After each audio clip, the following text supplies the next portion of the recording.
Unang-una kapatid, yung araw ng mga patay, naimbento ng Katoliko yun. Pag araw ng mga patay, maraming mga may patay na nagpapamisa. At bawat misa may bayad sa pare. Ang tema ng mga pagpapamisa para maalis daw sa purgatorio yung mga kaluluwa ng patay. Imbento yan sa Biblia. Wala naman kasi sa Biblia yung salitang purgatorio. Kahit basahin natin ang buong Bibliang Katoliko, wala pong nakalagay na purgatorio.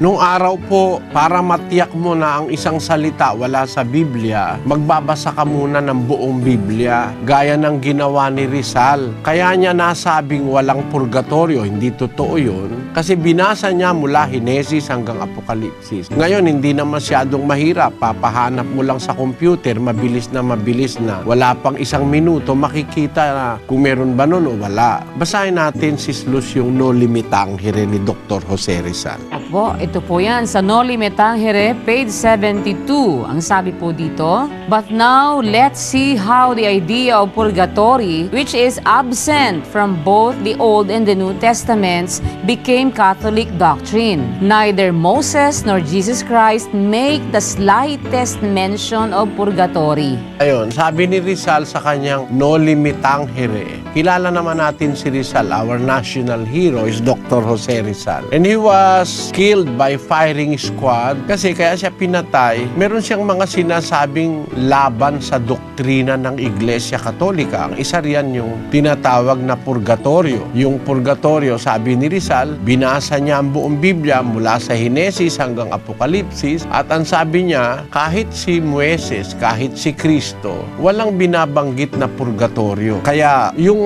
aral ng Katoliko na ang mga patay ay ipapanalangin para alisin sa purgatorio, ay pagpapamisa, wala po sa Biblia yon. Actually, miski sa Bibliang Katoliko, in fairness mga kababayan sa inyong sarili, sa inyong paniniwala, kung magbabasa kayo sa Bibliang Katoliko, yung salitang misa, wala po yun sa Bibliang Katoliko mismo. Yung misa, yung pagpapamisa, papanalangin yung mga patay, magsisindi ng insenso, papausukan yung altar. Yan po ay hindi tinuturo ng Biblia na merong ganyang seremonyang misa. Actually, mga kababayan, wag sana lang kayong magagalit, magbukas kayo ng isip. Kung gusto nating ang matutunan natin yung katotohanan, dapat yung matututunan natin salita ng Diyos. Wala akong salita ang Diyos na misa eh. Kaya nga ang sabi ng mga apostol sa 4 ng unang Korinto, pakibasa kapatid na Daniel. Ang mga bagay ngang ito, mga kapatid, ay inianyo ko sa halimbawa sa aking sarili at kay Apolos dahil sa inyo, upang sa amin ay mga tuto kayo na huwag magsihigit sa mga bagay na nangasusulat, upang ang sino man sa inyo ay huwag magpalalo ang isa laban sa iba. Dapat ang matutunan natin, huwag hihigit dun sa bagay na nakasulat. Kung mayroong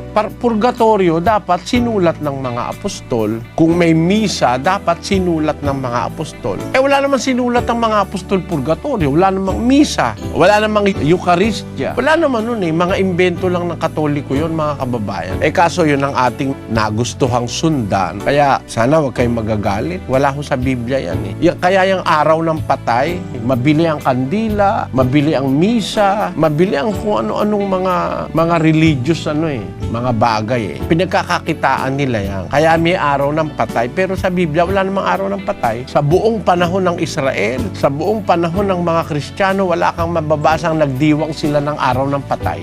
Wala nun.